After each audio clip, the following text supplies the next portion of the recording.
ह्या फील्डमध्ये उतरायचा मी स्वतः निर्णय घेतला तेव्हा माझ्या फॅमिलीला माहीत नव्हतं. ओके. मी असं सांगायचं की मी इव्हेंट मॅनेजमेंट करते ओके.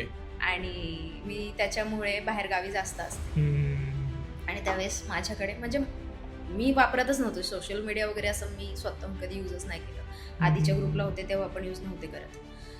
तर माझा एक व्हिडिओ व्हायरल गेला एका लहान मुलाचा, आणि तो माझ्या भावाच्या मित्रांनी त्याला पाठवलं माझ्या भावाला. ओके.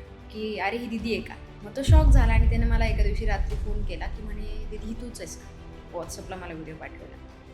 मग तिथून सगळा गोंधळ सुरू झाला. म्हटलं होते मीच आहे. मग घरात रडापड, आईला त्रास झाला, वडिलांना त्रास झाला. बरेच 1-2 महिने वडील नीट व्यवस्थित बोलत नव्हते.